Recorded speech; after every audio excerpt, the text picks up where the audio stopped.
अब निमोनिया सीसीपीपी करके एक बीमारी है, ठीक है। ये सीसीपीपी मतलब इसमें जो है मुख्य लक्षण, अब आप लोग बहुत एक दिन में सारी चीजें नहीं समझ पाओगे, लेकिन मुख्य रूप से ये फेफड़े की बीमारी है। काय की बीमारी है? फेफड़े की बीमारी है, ठीक है। और जनरली क्या होता है कि जब मौसम बदलता है ना, जब मौसम बदलता है, जैसे गर्मी की ऋतु, जैसे ठंड की ऋतु आना शुरुआत होती है, बारिश खत्म हुई, ठंड की ऋतु आई, है ना, तो ऐसे जब मौसम परिवर्तन होता है तब ये बीमारी बहुत आसानी से भेड़ बकरियों में फैल जाती है। ये भी छूत की बीमारी है, और ये जो बकरियां होती हैं इस बीमारियों के लिए भी टीकाकरण अवश्य करवाना चाहिए, ठीक है। अब इसमें भी लक्षण वही है, उसमें भूख नहीं लगना, मुंह से झाग आ जाना, जोर जोर से सांस लेना, किनारे बैठ जाना, बुखार आ जाना, ये कुछ कुछ लक्षण जो है मिलते जुलते होते हैं। लेकिन इसके साथ साथ इसमें कई बार जो है पशु जो होता है वो लड़खड़ा के चलने लगता है, लड़खड़ा के चलने लगता है, पिछले पैर में ऐसा लगता है कि उसमें ताकत नहीं है उसमें से, और कई बार जो है वो बदबूदार गोबर जो है उसका लैट्रिन जो है वो बदबूदार आने लगती है, और लास्ट में जाकर के वो पशु जो होता है उसकी मृत्यु हो जाती है। तो ये बीमारी जो है, ऐसा पशु यदि आपको दिखता है तो तुरंत हमको उसको अलग करना है और उसका उपचार करवाना है। टीकाकरण महत्व बताते हैं उसको। गलघोटू जैसे बताया मैंने, गलघोटू जो है ये गाय भैंसों में मुख्य रूप से होती है, बकरियों में भेड़ों में बहुत कम दिखाई देती है, लेकिन जब भी होती है तो उसमें बहुत ज्यादा तेज बुखार होता है, आंखें सूज जाती हैं और सांस लेने में तकलीफ होने लगती है, जीभ कई बार मोटी हो जाती है, यहाँ पे गला जो है उसमें सूजन आ जाती है, और सूजन की वजह से गाय या बकरी जो होती है वो सांस नहीं ले पाती, और फिर घर्र घर्र आवाज आने लगती है उसकी, इसीलिए उसको कई बार घर्रू घर्रू बीमारी भी बोलते हैं, गलघोटू बोलते हैं। गलघोटू मतलब गले को घोंट देती है, सांस नहीं ले पाती है तो उसकी मृत्यु हो जाती है। तो इसके लिए भी बहुत सारी अलग अलग प्रकार के उपचार हैं, और बचाव के लिए आपको टीकाकरण जो है, जैसे गाय भैंसों का टीकाकरण होता है वैसा आप इसको करवा सकते हैं। नेक्स्ट, ये बहुत महत्वपूर्ण बीमारी के बारे में आपसे चर्चा जरूर करूंगा। ये ब्रुसेलोसिस करके एक बीमारी जो होती है, ये बहुत संक्रामक और बहुत खतरनाक बीमारी है, जिसमें जनरली आपने कई बार सुना होगा कि हमारे गांव में बकरियां जो हैं उसमें अचानक बहुत सारी बकरियां जो हैं वो बच्चा फेंक दी, चौथे महीने में, पांचवें महीने में बच्चा फेंक दी। सुने हो, देखे हो, क्या देखे हो? हैं?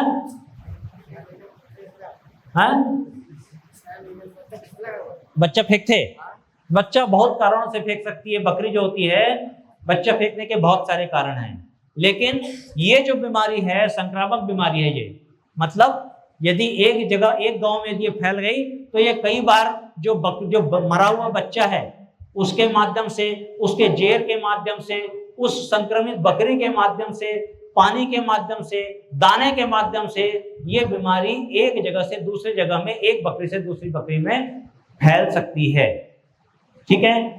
ये सबसे खतरनाक बीमारी इसलिए है क्योंकि यदि ऐसी संक्रामक बीमारी को आपने उसको बच्चे को उठा लिया, जेर निकाल लिया, तो कई बार ये बीमारी जो है बकरियों से या पशुओं से मनुष्यों में भी हो सकती है, ठीक है। यदि आपके यहाँ पे कोई बकरी में कई बकरियां एक साथ 4 महीने 5 महीने में बच्चा फेंक रही है, तो कृपा करके आप तुरंत अपने यहाँ के पशु चिकित्सक को बुलवाइए, और वहां पे उसका जो दूध है, उसका खून है, उसके सैंपल की जांच करवाइए। मेरी बात समझ रहे हैं आप लोग? यदि संक्रामक रूप से एक बकरी में, दूसरी बकरी में या कई बकरियों में बच्चा गिरने की शिकायत आ रही है, तो आपको तुरंत ये करना है कि पहले तो साफ सफाई रखना है, मरे हुए बच्चे को कुछ हाथ में ग्लव्स पहन करके उठाना है और उसको किसी गड्ढे में उसको गाड़ देना है, उसका जेर जो है उसको भी गड्ढे में गाड़ देना है, वहां पे चूना उना नमक वमक डाल करके छिड़क करके उसको मिट्टी को, गड्ढे को बंद कर देना है, ताकि वो बीमारी एक जगह से दूसरी जगह ना फैले। दूसरा, जो बीमार बकरी है उसको क्या करना है, उसको स्वस्थ बकरियों से अलग कर देना है, ताकि वो बीमारी दूसरी बकरियों में ना फैले। और तो और आपको मजेदार बात बताऊं, ये बीमारी खाली बकरियों में नहीं होती, नर में भी हो जाती है, बकरे में भी हो जाती है, सांड में भी हो जाती है। और सांड यदि बीमार हो गया तो जब वो दूसरी बकरियों के ऊपर उसको क्रॉस करेगा या दूसरी गाय के ऊपर क्रॉस करेगा तो ये बीमारी दूसरे जानवरों में फैल सकती है।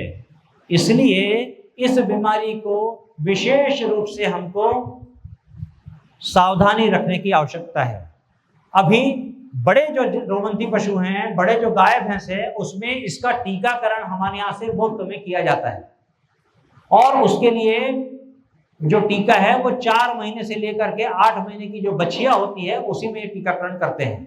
ये टीकाकरण कार्यक्रम चल रहा है। लेकिन यदि आपके यहाँ पे इस प्रकार की बीमारी के लक्षण दिखते हैं तो कृपया करके हमारे यहाँ जो संस्थाएं हैं, पशु चिकित्सा संस्थाएं हैं, वहां पे संपर्क कीजिए। ठीक है।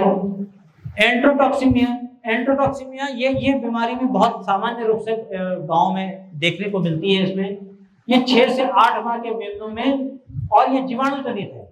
और ये भी बीमारी जब अचानक मौसम बदलता है तब ये बीमारी फैलती है। और इस बीमारी में भी पेट जो है वो फूल जाना, सांस लेने में तकलीफ होना, दस्त होना, है ना, मुंह से झाग निकलना, और जबड़े जो है उसका जकड़ जाना, मसल्स जो होती है ना उसकी, जो पेट की मसल्स हैं या पैर की मसल्स हैं, वो ऐसे वाइब्रेट करना, फड़फड़ाना, इसीलिए उसको फड़किया रोग भी बोलते हैं कई बार। ठीक है। तो ये जो बीमारी है ये भी बहुत सामान्य रूप से मिलती है और ये भी बहुत खतरनाक बीमारी है। और क्या होता है इसमें भी, क्या होता है कई बार जो पिछला भाग होता है, पिछले पैर जो होते हैं वो कमजोर हो जाते हैं और कमजोर होकर के लड़खड़ा के चलती है बकरी जो है और गिर जाती है, चल नहीं पाती, उठ नहीं पाती, या लहरा के चलती है, पीछा वाला भाग ऐसे ऐसे लहराता है। ठीक है। तो ये लक्षण को देख करके आप अपने पशुओं का उपचार जो है वो आपको करवाना है उसमें से।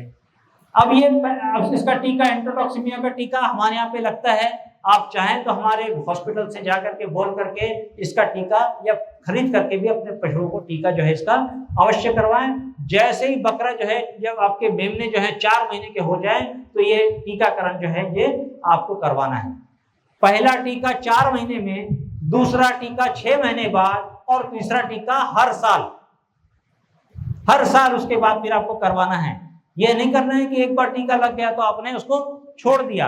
एक बार टीका लग गया तो उसका जो ताकत होती है वो लगभग 1 साल तक की होती है। अगले साल हमको फिर से उसी सीजन में टीका लगवाना है। ठीक है। Next, listeriosis. ये बीमारी भी बहुत कॉमनली तो नहीं दिखती, लेकिन कभी कभी हम लोग गांव में जाते हैं तो दिख जाती है।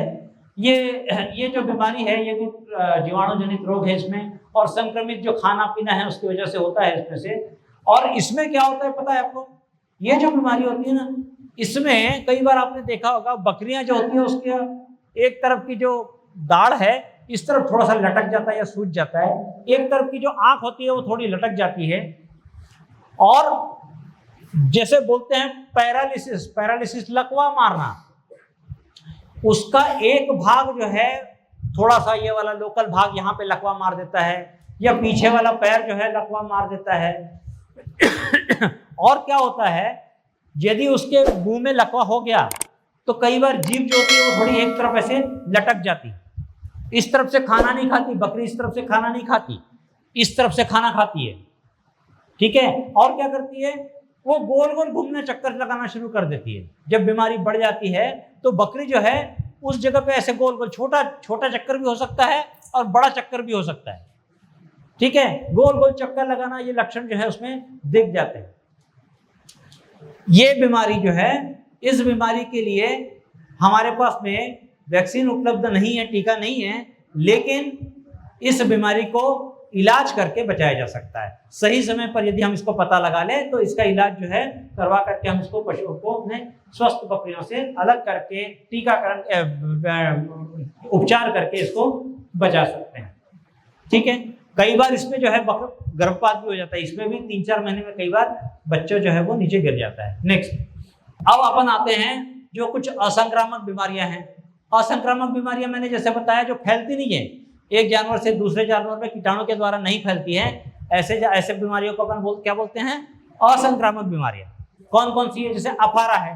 अफारा रोग जो है इसमें क्या होता है, कई बार बकरा या बकरी जो होती है वो कुछ ऐसी चीज खा लेती है, कोई पेड़ पौधे हो गए, कुछ खाना पीना जैसे हो गया, बहुत सारे ऐसे कारण है जिसकी वजह से बकरी जो है उसका पेट फूल जाता है। ठीक है, अब पेट फूल गया तो एक तरफ आप उसको बजाओगे तो डब डब आवाज आ रही है, मैं जल्दी जल्दी आगे बढ़ता हूं उसमें। यदि ऐसा हुआ तो क्या करना है अपने को, सबसे पहले आप ऐसे आपके गांव में सपोज कोई पशु चिकित्सक नहीं है या आपको बुलाने में तकलीफ हो रही है, तो सिंपल आप पुदीन हरा जो आता है, पुदीन हरा की सीसी, आप उसको थोड़ा सा उसको पिला दीजिए। यदि आपके पास में पुदीन हरा नहीं है तो आपके पास में घर में आपके हींग रखा होगा, 1 ग्राम हींग जो है उसको पानी में घोल करके पिला दीजिए। यदि आपके पास में वो भी नहीं है तो आप क्या कीजिए, थोड़ा सा तारपीन तेल, 4 चम्मच तारपीन तेल और 50 ml मीठा तेल, कोई भी मीठा तेल, चाहे वो सरसों तेल हो चाहे फल्ली तेल हो, उसको दोनों को मिला करके उस बकरी को पिला दीजिए। उस बकरी का एक तो लैट्रिन भी साफ हो जाएगी और गैस जो है वो भी बाहर निकल जाएगी। ठीक है, ये सामान्य उपचार है जो आप लोग कर सकते हैं। यदि आसपास कहीं दवाई दुकान है जैसे टिम्पॉल वगैरह पाउडर कहीं मिल जाती है तो वो पाउडर जो है उसको भी आप खिला सकते हैं उसको। और इससे ज्यादा यदि तकलीफ हो रही है तो तुरंत क्या करना है, आपको पशु चिकित्सक को दिखाना है। अब मैगट्स हैं पैर पाँव में, जैसे मैंने बताया घाव में कीड़े पड़ गए, घाव हो गया, घाव में कीड़े पड़ गया, तो आपके पास में तारपीन तेल मिल जाएगा, गाँव में हार्डवेयर दुकान में मिल जाएगा, तारपीन तेल लाइए, उसके ऊपर छिड़क दीजिए, सारे कीड़े मर जाएंगे। या आप फिनाइल लीजिए, थोड़ा सा रुई लीजिए, उसमें फिनाइल को डुबो लीजिए और उसको वहां पे घाव वाली जगह पे बांध दीजिए, 24 घंटे बाद उसको निकाल दीजिए, सारे मरे हुए कीड़े जो है उसको आप बाहर निकाल लीजिए। नेक्स्ट कीजिए उसको। और दस्त लग रहा है, अब जैसे दस्त लग गया, छोटे छोटे बच्चे हैं, दस्त लग गया, आपके पास कुछ दवा नहीं है तो क्या करोगे आप, कत्था मिलता है आपके घर में, पान खाने वाला कत्था, थोड़ा सा कत्था ले लीजिए, उसको माड़ के साथ में घोल करके उसको धीरे धीरे करके 2-2 चम्मच करके उसको पिला दीजिए। आधी बीमारियां तो वैसे ही आप घर पे उसको ठीक कर सकते हो।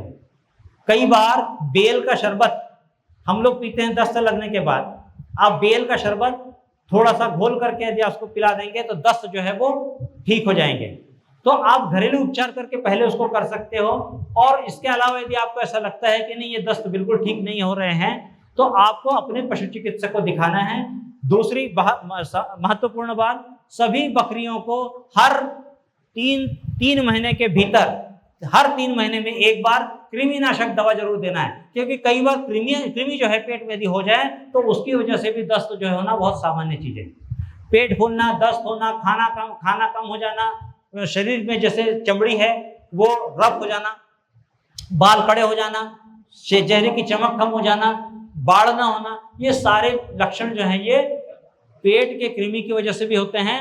ऐसी परिस्थिति है तो आप उसमें बांस की पत्ती, बांस जो आता है ना, उसकी बांस की पत्ती को लेकर के उसको 2-3 दिन तक के बारीक कूट करके उसको आप पिला दीजिए, पेट के कीड़े जो है वो भी निकल जाएंगे। बाकी फिर आप अपनी दवाई जो है वो पशु चिकित्सक से उसको ले लीजिए। नेक्स्ट, अब ये अंतः और परजीवी, जैसे अंतः परजीवी और कॉक्सिडियोसिस, इसके बारे में मैं ज्यादा नहीं बताता क्योंकि बहुत सारी चीजें हैं, सर को ये है 2 चीजें बहुत ध्यान रखें, अंतः परजीवी और बाह्य परजीवी। अंतः परजीवी का मतलब होता है ऐसे कीड़े जो शरीर के अंदर मिलते हैं उनको अंतः परजीवी कहते हैं, और जो कीड़े शरीर के बाहर मिलते हैं जैसे जुएं, किलनी, पिस्सू बोलते हैं ना जिसको, है ना, ये सब कीड़े जो होते हैं शरीर के बाहर, कुछ मक्खियां हैं अलग अलग प्रकार की, ये शरीर के बाहर होती हैं, तो ये भी खतरनाक हैं, ये भी बीमारी फैलाते हैं, और जो शरीर के अंदर है वो भी बीमारी फैलाते हैं। अब बकरियां जो होती हैं जब जमीन से बहुत सारी चीजें जब खा रही हैं तो उसको पता नहीं होता है, वो मिट्टी के साथ साथ बहुत सारी ऐसी चीजें खा जाती हैं जिसमें वो अंडे भी होते हैं, और वो अंडे अंदर जाकर के कीड़े में बदल जाते हैं और धीरे धीरे करके उसके शरीर को, उसके लीवर को, उसके खून को चूस करके उसको कमजोर कर देते हैं। इसलिए हर 3 महीने में हमको कृमिनाशक दवा अपने बकरियों में जरूर देना है। ठीक है, नेक्स्ट, ये उसी के संबंध अलग अलग प्रकार के होते हैं। खूनी दस्त, कई बार गोबर में जो है खून आ रहा है ना, कई बार उसमें सफेद रंग के ऐसे फीता के समान कीड़े निकल रहे हैं, तो ऐसी बीमारियों में आपको हर 3 महीने में आपको कृमिनाशक दवा अपनी बकरियों को जरूर देना है। नेक्स्ट, और ये बाह्य परजीवी जैसे जुएं, किलनी, चिचड़ मैंने बताया, यदि ऐसा है तो आपको हर 3 महीने में एक बार अपने बकरियों को या तो साइपरमेथ्रिन आप यूज करते हैं खेती में, उसका 1% का जो है उसका घोल बना करके आप उसको यूज कर सकते हैं। लेकिन ये चूंकि जहरीला होता है, इसलिए इसको आप यूज करने के पहले अपने किसी पशु चिकित्सक से पूछ लें, क्योंकि साइपरमेथ्रिन के समान बहुत सारी ऐसी दवाइयां हैं जिसको शरीर के ऊपर लगा करके जुएं, किल्ली, पिस्सू जो है उसको हम अलग कर सकते हैं। तो इसका उपयोग अपने मन से कृपया मत कीजिए, सावधानी से इसका उपयोग कीजिए, और आपके जो बकरियां हैं उसके ऊपर किसी भी प्रकार के कीड़े नहीं होना चाहिए, वरना वो बीमारी तो फैलाएंगे, साथ में पूरे खून को चूस करके उसके शरीर में खून की कमी भी कर देंगे, जिसकी वजह से उसकी बाढ़ बंद हो जाएगी, रुक जाएगी। ठीक है, नेक्स्ट। ये नीम की पत्ती जो है बहुत गजब की चीज है। नीम की पत्ती जो है उसको आप काढ़ा बना लीजिए, ठीक है, थोड़ी सी नीम की पत्तियां पानी में डाल करके उबाल लीजिए, काढ़ा बना लीजिए, छान लीजिए, और उससे उसके पूरे शरीर को नहला दीजिए। 15-20 दिन में, महीना भर में एक बार भी आप कर देंगे तो आपके बकरियां जो हैं उसके शरीर के ऊपर जुएं, किल्ली ये सब नहीं मिलेंगी। नेक्स्ट, ये खून की कमी, पीपीआर से ग्रसित जो पशु होते हैं, कई बार आंखों में सफेदी ना, ऐसे बहुत सारे अलग अलग बीमारियों में लक्षण होते हैं। नेक्स्ट, ये छाले, मुंह के चारों ओर छाले आ जाना, ये देखिए नाक से कैसे वो गाढ़ा ये निकल रहा है, डिस्चार्ज आ रहा है, ये बीमारियों के कुछ लक्षण हैं। नेक्स्ट, बचाव के लिए क्या करना है आपको? जैसे बोला, सबसे पहले जो बीमार है उसको स्वस्थ बकरियों से पहले अलग कर देना है, उसको चरने के लिए हमको नहीं छोड़ना है, हर 3 महीने में हमको कृमिनाशक दवा देना है, ठीक है, बरसात के पहले वैक्सीनेशन, टीकाकरण करवाना है, और समय समय पर अलग अलग बीमारियों के लिए टीकाकरण करवाना है। पहला टीकाकरण 4 महीने की उम्र में करवाना है। 4 महीने की उम्र में टीकाकरण करवाने के पहले कृमिनाशक दवा जरूर देना है, उसके बाद उसको टीकाकरण करना है, और उसके बाद 6 महीने बाद उसको रिपीट करना है, और उसके बाद हर साल आपको 3-4 बीमारियों के लिए, मुख्य रूप से एक तो पीपीआर, दूसरा चेचक, तीसरा सीसीपीपी, चौथा एंट्रोटॉक्सिमिया, ये 4-5 बीमारियां हैं जो मुख्य रूप से यहाँ पे मिलती हैं, उनका टीकाकरण आपको करवाना है। ठीक है, यदि बरसात के दिनों में जनरली जो बकरियां जहाँ पे रखते हैं वहां पे पानी ऊपर से टपकता है, मिट्टी जो होती है वो पूरी गीली हो जाती है, तो उसको थोड़ा खुरचना है, और वहां पे क्या छिड़कना है? चूने को हमेशा छिड़कना है, ध्यान रखें। चूने को उस जगह छिड़क देंगे तो बहुत सारी बीमारियां जो है उससे आप बचाव कर सकते हैं। वैसे दीवार जो है उस पर 3-4 फीट तक के पूरा चूने से उसके लिपाई कर दीजिए, हर 6 महीने में इसको करना है अपने को, ठीक है, और टीका लगवाना है। नेक्स्ट, ये कुछ टीकाकरण तालिका है जिसमें बताया गया है मई और जून के महीने में गलघोटू का, खुरा चपका का, एंट्रोटॉक्सिमिया का, नेक्स्ट पीपीआर का, ये बीमारियों के टीके जो है समय समय पर आपको लगवाना है। ठीक है, इसकी जानकारी जो है अभी इतना संभव नहीं है कि आपको दे दें, लेकिन यदि आप समय मिलेगा तो मैं आपको इसके डिटेल्स जो है आपको दे दूंगा। नेक्स्ट, ठीक है, ये इसमें इंग्लिश में लिखा हुआ है, आपको समझ में नहीं आएगा, लिखा हुआ है knowledge is a learning process, it never ends. इसका मतलब ये होता है कि ज्ञान प्राप्त करना, सीखना एक निरंतर प्रक्रिया है जो कभी खत्म नहीं होती, और ये जो बात है ये आपके लिए भी लागू होती है और हमारे लिए भी लागू होती है, क्योंकि हम अभी भी जाते हैं तो अभी भी हम नई चीज सीखते हैं। अभी हम एक जगह गए थे 2-3 साल पहले की बात है, एक जगह गए तो वहां पे ब्लू टंग करके एक बीमारी मिल गई। हमारे रायपुर में कभी ब्लू टंग नाम की बीमारी नहीं मिली थी। ब्लू टंग मतलब क्या होता है? बकरियां जो होती है उनको तेज बुखार आता है, नाक से पानी बहता है, पतला दस्त करते हैं, पीछे भाग कमजोर हो जाता है, मुंह जो होता है वो पूरा, उसकी जीभ जो होती है वो नीले रंग की हो जाती है, इसीलिए उसको ब्लू मतलब नीला, टंग मतलब जीभ, तो नीला जीभ जो होती है वो, और उसका मुंह जो होता है वो नीला पड़ जाता है, तो ऐसी बीमारी उसको दिख जाती है। तो ऐसी बीमारियां जो है आपको जब दिखती है तो आपको फिर से पढ़ना पड़ता है, उसके बारे में समझना पड़ता है, इलाज है कि नहीं है, इलाज है तो क्या है, टीकाकरण है कि नहीं है, टीकाकरण है तो कब करना है।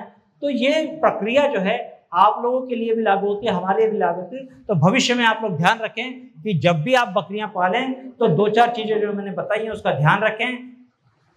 और निरंतर प्रयास करते रहें कि इस साल मेरे यहाँ पे 100 बकरियां हैं या 50 बकरियां हैं, तो अगले साल मेरे पास 100 होनी चाहिए, और अगले साल 100 है तो अगले साल उसके अगले साल 200 बकरियां होनी चाहिए। ये अपना लक्ष्य बनाएं ताकि आप जो है उसका उपयोग करके धन अर्जित कर सको, अपना पैसा कमा सको। ठीक है, मेरी बातें आप लोग को समझ में आई? अच्छा लगा? ठीक, थैंक यू वेरी मच।